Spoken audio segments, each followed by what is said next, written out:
Hi everybody, lovely to see you all. I just thought I'd say hello and I wonder if you can guess where I am. I'm sure you all recognise this wonderful picture that was painted for us last year by Erin Rogerson's dad, and it has our mission statement here, which is growing and learning together in the footsteps of Jesus. And I thought, let's be together today to do our assembly. And down here, we've always leave that wonderful word family to show that we're all part of St. John's family. Today, I am going to tell you a story, and it's called The Bear and the Piano. And this story is all about how it feels to not see the people that you really love, and that's how we feel about you at the moment. We're missing you all. There's lots of you in school coming and going with our key worker groups. We've had year 6, lots of you in this week, and it's been lovely to welcome you back. And we've also got year 1 coming in next week, so keep your eye on Twitter. We'll be showing you lots of pictures of the things that they'll be up to next week. The other good news is that we have some meetups with your teacher on Zoom, because your teachers are back in school working with groups, but they'd like to say hi. So ask your parents or you're grown up at home what day and time your Zoom is happening, and it's just a chance to say hi to your teacher and hi to your class. Now, this term's value is joy, and I'm just going to remind you of how that looks at St. John's. That lovely picture that shows such joy on these children's faces in our school jumper there. And this term is all about joy. There's lots to celebrate. It's been a really tough time, but we're one big family and we want you to remember that. So what I would like to do when you come to your Zoom this week, I would like you to bring an object that gives you joy. It can be anything. It could be your pet, it could be a book, it could be an object, it could be something that your class don't know about at home that sparks joy for you. And when you bring it to the Zoom, you'll be able to tell your teacher and your class all about it. Right, you ready for the story? This story is called The Bear and the Piano.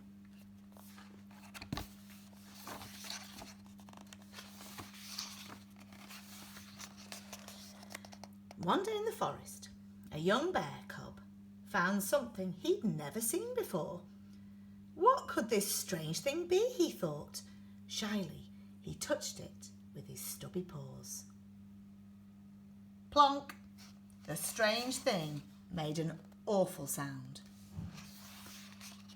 So the bear left, but the next day he came back. And the day after that too, and for days and weeks and months and years.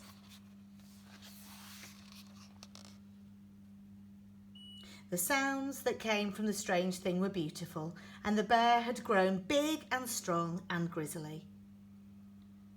When the bear played, he felt so happy. The sound took him away from the forest, and he dreamed of strange and wonderful lands.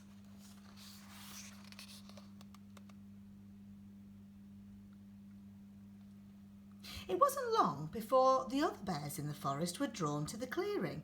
Every night a crowd gathered to listen to the magical melodies coming from the bear and the strange thing. Then one night a girl and her father came across the clearing. They told the bear that the strange thing was a piano and that the music it made was music. Come to the city with us, they said. There's lots of music there. You can play grand pianos in front of hundreds of people and hear sounds so beautiful they will make your fur stand on end. The bear knew that if he left the forest, the other bears would miss him very much.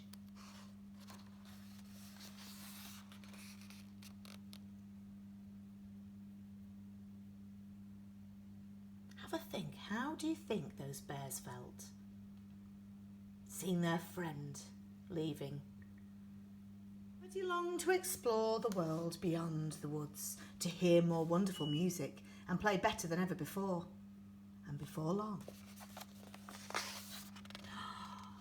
the bear's name was up in big, bright lights in the big, bright city.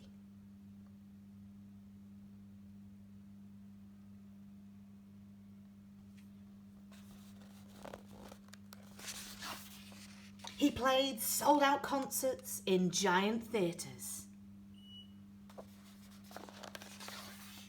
Every night he performed with such passion and such grace to wild applause and standing ovations and huge admiration.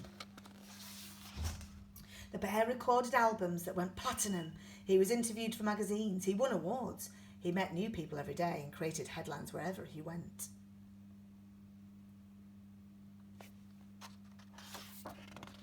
The city was everything he had hoped it would be, but deep down, something tugged at the bear's heart. He had fame and awards and all the music in the world, but he missed the forest. He missed his old friends. He missed his old home.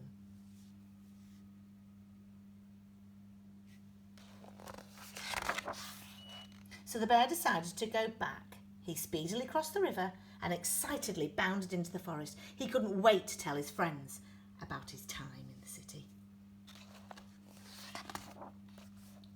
But when the bear reached the familiar clearing, it was empty.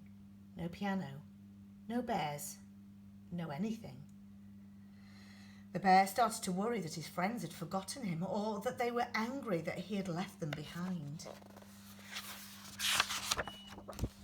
Then a friend stepped into the clearing. "Hello," cried the bear, "I'm back. I've missed you so much." Without saying a word, the grey bear ran back into the forest. "Wait," called the bear. I'm sorry I left. Please stop." But his friends just kept running. The bear stumbled after him, moving deeper and deeper into the forest, until he saw something that made his fur stand on end.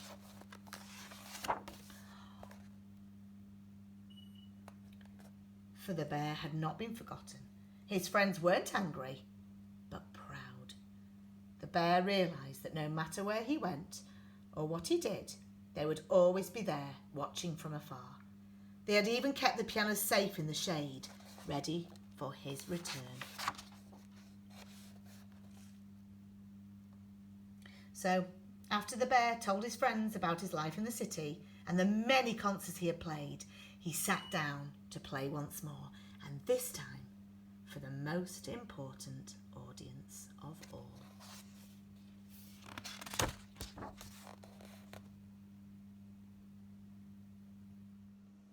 Well, I really hope you enjoyed that story. I love that book.